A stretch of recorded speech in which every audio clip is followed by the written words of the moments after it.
Hi everyone, it's Angela, your instructor for the fall IAP portion of both Galapagos and India. Welcome Leah and Kristen as well as our CLLs for the course. So I live here in New Hampshire in the Lakes region, and I'm just trying to absorb as much summer as I can before I go back to school tomorrow. I'm also a high school chemistry and biology teacher here in New Hampshire in the Lakes region. And I'm very excited to start back up both the IAP and meet my students for this year. But it does seem crazy that the fall semester is already here, since I just got back 2 weeks ago from Galapagos and we just finished what seems like last week with our coursework in the Canvas. So those of you that were in India, I'm not sure how long you've had for a break, but I'm assuming that you didn't get a long enough break as you are feeling this fall semester looming over us. But I want you to take advantage of our community in Canvas and have us support you the best we can as you go through this IAP portion. So this is Inquiry Action Project.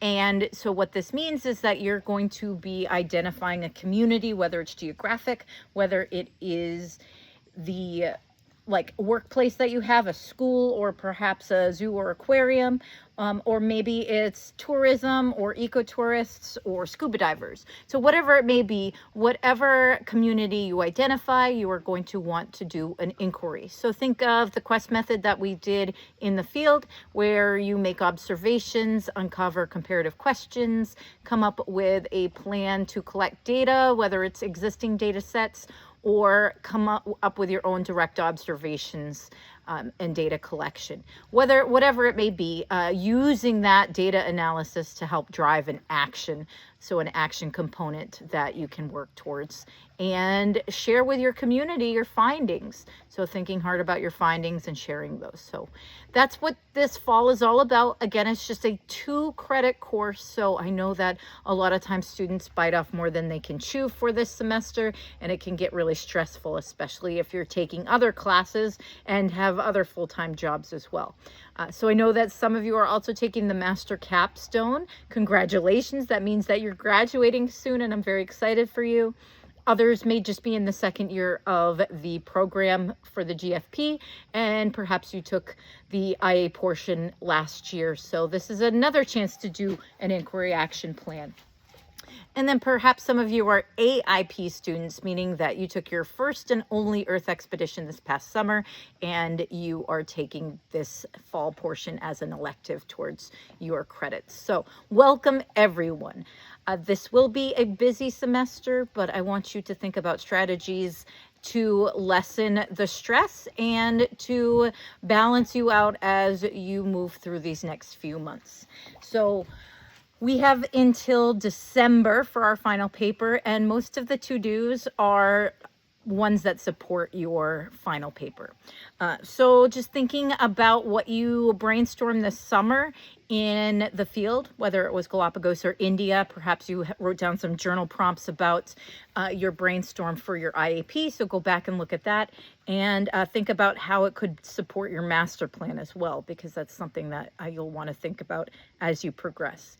So through this month and into September and October, you're going to be collecting your data or looking for data sets and starting to analyze that data. Then you're going to want to think about like October or the end of October, November, where you are doing your data analysis, doing your discussion, coming up with your conclusion, and then also working towards an action component.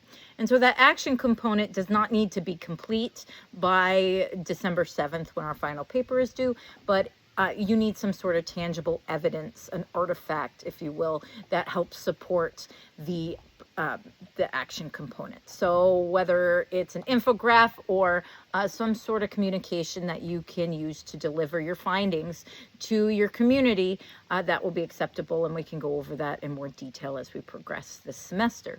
So one of the prompts was to share your most meaningful memory from the past few months, and you know, just getting back from Galapagos not too long ago, I'm still processing all the amazing memories that I had with you. So I really appreciate you Galapagos students, and I look forward to hearing your meaningful memories. But if I had to choose one, I would say it would be being up at Highland View and sharing that experience with you and watching you thrive in the setting that we were, sharing Venusa's family with you and the amazing hospitality, the food that they cook, the native and Ecuadorian cuisine that they have, the soups. There was so much. So I really enjoyed that portion, and especially when we were around the campfire the last night and you sharing with me how special Highland View and the camping portion was. That really was very touching to me, since not every group has enjoyed the camping portion of the class, which I don't understand. I love camping. And so anyways, I look forward to hearing from you in India and your experiences, as well as what your meaningful memories are, Galapagos students. And it doesn't have to be from the field. Perhaps something really meaningful happened before or after, since we've been back. So I look forward to hearing from you. And if you need anything, you know, schedule a time during my office hours, or also you can text or email me for a time if it is not during my office hours. That being said, Kristen and Leah will have a reduced role in the courses from what they traditionally have in the IAP portion. They're still in Canvas. They're still willing and excited to help support you in your projects. So if you would like to schedule an appointment with either Kristen or Leah, you can use their email and find a best time to do that. So just wanted to mention that as we progress. And thank you so much. I'm very excited to hear back from you and learn about what you're going to do in your own communities, whatever that may be. Thank you.